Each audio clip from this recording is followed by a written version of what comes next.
Bienvenue à tous et à toutes dans ce live que je fais avec vous aujourd'hui qui est Ton cœur est triste.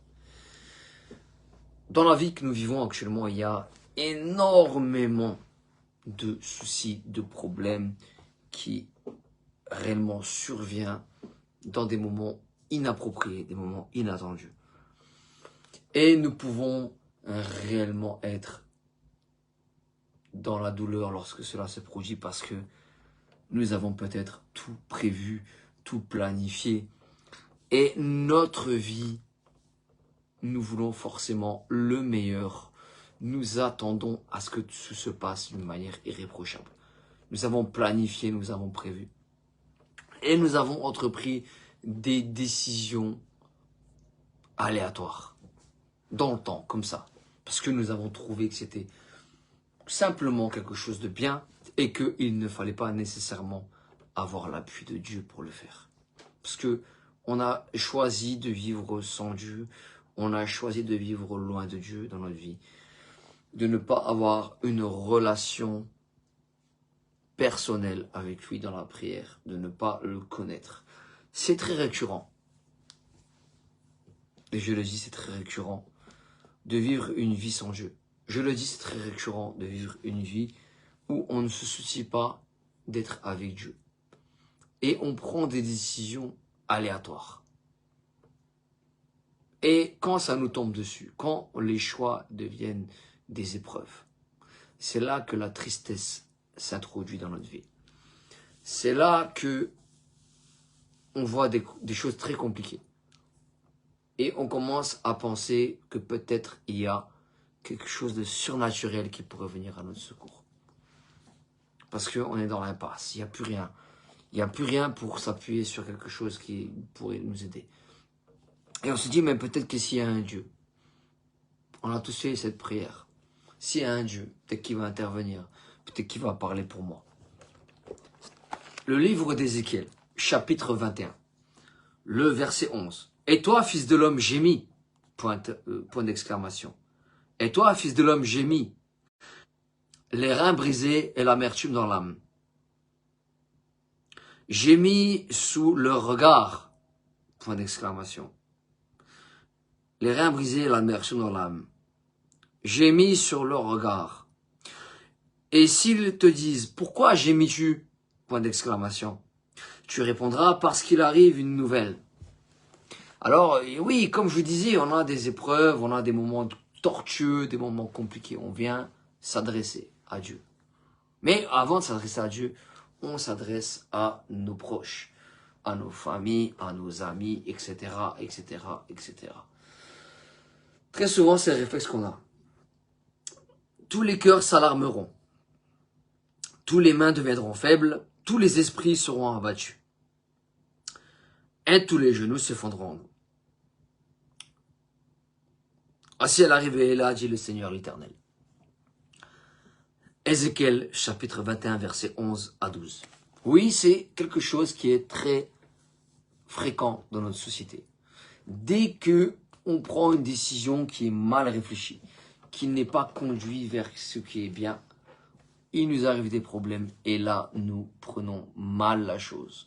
Nous avons tendance à vouloir nous exprimer d'une manière négative et nous le faisons ouvertement. Mais nous savons que au fond de nous, qu'on ne se mente pas, auditeur, auditrice, au fond de nous, Dieu réside la meilleure réponse et la meilleure, je dis bien, résolution pour réussir. Voici ce que dit le chapitre avant, dans le chapitre 20, verset 8. Ils se révoltèrent contre moi et ils ne voulurent pas m'écouter. Très souvent, ce sont les schémas très courants qui se produisent comme le peuple dans la Bible d'Israël qui a été rebelle. Nous sommes quelque part, nous aussi, à l'origine, pas avec Dieu. Nous ne prêtons pas attention à être avec lui, à parcourir notre vie à ses côtés pour être protégés, etc., etc., dans les bonnes décisions, dans les bénédictions que lui veut pour nous. Alors, nous prenons des décisions aléatoires sans lui. Voilà, parce que nous avons eu cette révolte d'être sans lui.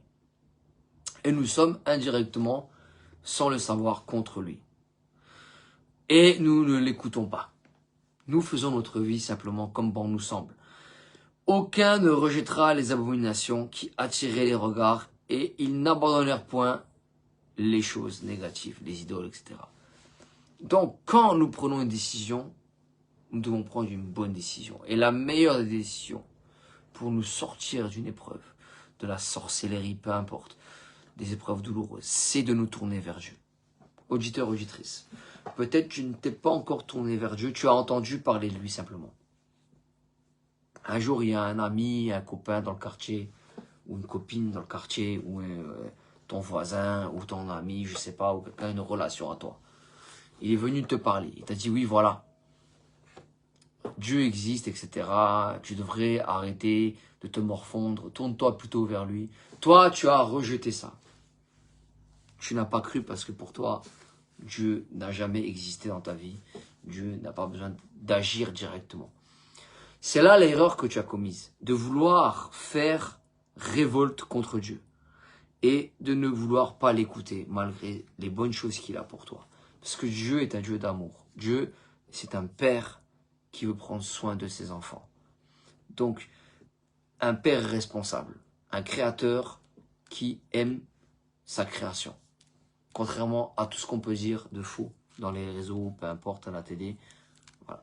Dieu est amour. Et si réellement tu veux le rencontrer, tu veux que ta vie soit transformée, tu veux qu'il y ait un changement, tu veux réellement qu'il y ait quelque chose de nouveau et qu'il y ait un nouveau départ, sache que Dieu est la solution pour cela. Je viens te l'annoncer aujourd'hui dans ce live en différé peut-être, peu importe. Si tu veux renoncer à la révolte, si tu veux commencer à écouter Dieu, à ce moment-là, il va se dérouler quelque chose d'important. C'est-à-dire que Dieu va commencer à dire, ok, tu es prêt à me suivre, d'accord, j'écoute ce que tu as à me dire. Ok, on va aller plus loin. Et là, les bénédictions, elles vont rentrer petit à petit dans ta vie. Sans que tu t'en rendes forcément compte, mais ça va être progressif. Tu vois, parce que Dieu est un Dieu qui opère selon le libre arbitre, je le dis, selon le libre arbitre de l'homme et de la femme. Ce n'est pas un Dieu qui va te forcer à venir vers lui. Si maintenant tu es rebelle, tu veux te révolter, tu veux pas l'écouter, Dieu va te laisser, il n'y a pas de problème. Il n'y a pas de souci. Si maintenant tu veux commencer à te tourner vers lui, tu veux commencer que lui prenne la relève dans ta vie, qu'il commence à transformer ta vie, tu veux commencer à avoir une relation, à vraiment parler avec lui, Dieu va t'entendre et il va commencer le travail. Maintenant, tout dépend de toi. Tout dépend de ce que toi tu veux. Est-ce que tu veux que Dieu y rentre dans ta vie ou pas? Est-ce que tu veux qu'il prenne le contrôle ou pas? Dans ce moment précis, maintenant, si tu veux que Dieu y rentre dans ta vie, il va falloir commencer à l'accepter. C'est la première chose que tu dois faire, l'accepter dans ton cœur. Et oui, donc Dieu a envoyé Jésus-Christ pour sauver l'humanité de la malédiction du péché qu'on a tous contracté. L'imperfection humaine est une réalité et nous commettons des erreurs tous les jours. Mais Dieu, pour cela, pour nous éviter les temps de feu, pour nous éviter la punition, il a envoyé Jésus-Christ pour être crucifié sur la croix. C'est la bonne nouvelle. Donc Jésus est mort pour nos péchés sur la croix.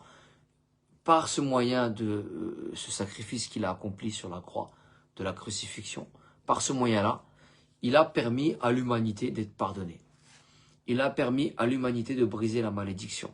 Pour celui qui croit en lui, pour celui qui accepte de le suivre. Donc, il y a une démarche, ça s'appelle le baptême. Dieu a dit, celui qui croira et qui sera baptisé sera sauvé, celui qui croira pas sera condamné. Dans Marc 16.